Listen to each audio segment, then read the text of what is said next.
ప్రభుత్వం కూలగొట్టింది 750 మంది ఇండ్లు, ఇస్తామని చెప్పింది 411 మందికి. అందులో అనేకమైనటువంటి అభ్యంతరాలు వ్యక్తమవుతా ఉన్నాయి. అనేక మందికి ఇంకా కూడా మాకు అన్యాయం జరిగిందనేటటువంటి భావన మాకు రిపీటెడ్గా క్షేత్రస్థాయి నుంచి వస్తున్నటువంటి సమాచారం ద్వారా మేము తెలుసుకున్నాం. ఆ తర్వాత డాక్టర్ విశారదన్ గారు మళ్ళీ ఒకసారి నిన్న ఖమ్మంలో మరి పరిస్థితి ఏంటి ఇట్లా జరుగుతుందని తెలుసుకోవడానికి వెళ్ళినప్పుడు వారిని నిన్న కూడా మళ్ళీ అరెస్ట్ చేసి నిన్న కూడా డే అంతా నిర్బంధించి అక్కడ కలెక్టర్ గారు కనీసం అపాయింట్మెంట్ ఇవ్వకుండా జాయింట్ కలెక్టర్ గారు కనీసం అపాయింట్మెంట్ ఇవ్వకుండా అన్యాయంగా మరి అసలు జరుగుతున్నది ఏంటి, ఈ ప్రొసీజర్లో క్లారిటీ ఏంటి అనేటటువంటి పారదర్శకత లేకుండా, ట్రాన్స్పరెన్సీ లేకుండా ఎందుకు ప్రభుత్వం వ్యవహరిస్తుందనేది అర్థం కానటువంటి విషయం.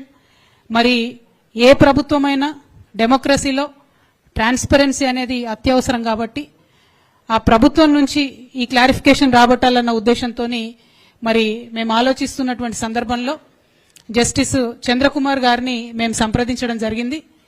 వారిని సంప్రదించిన అట్లనే ఈ సమాజంలో చాలా నిస్వార్థంగా పనిచేస్తున్నటువంటి అనేక మందిని కూడా మరి ఈ సమస్యను వివరించినప్పుడు వారందరి నుంచి వచ్చినటువంటి రెస్పాన్స్ ఒకటే. ముఖ్యంగా జస్టిస్ చంద్రకుమార్ గారు మీకు తెలుసు మన రాష్ట్రంలో అనేక రోజుల నుంచి పోరాటం చేస్తున్నారు. ఆర్మీ మేజర్ మదన్ మోహన్ గారు వారు చెన్నై నుండి ఉన్నారు.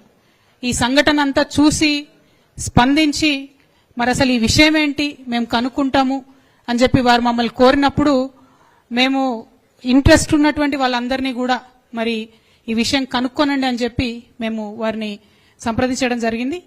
ఆ తదుపరి కార్యాచరణ తీసుకొని మరొక కమిటీగా వాళ్ళందరూ కూర్చొని ఏర్పాటు చేసుకున్నారు. అందరూ కూడా చాలా సీనియర్స్, అందరూ కూడా జర్నలిస్టులు, లాయర్లు, professors, retired high court judge, army major గారు, వీరందరూ కూడా ఇవాళ మన తెలంగాణ పేదల పక్షాన నిలబడడానికి రావడం, వారి వారి ఉద్యోగాలు చేస్తూ వారు సమయం ఇవ్వడం అన్నది నిజంగా కూడా వారు నేను మనస్ఫూర్తిగా అభినందనలు తెలియజేస్తున్నాను, ధన్యవాదాలు తెలియజేస్తా ఉన్నాను.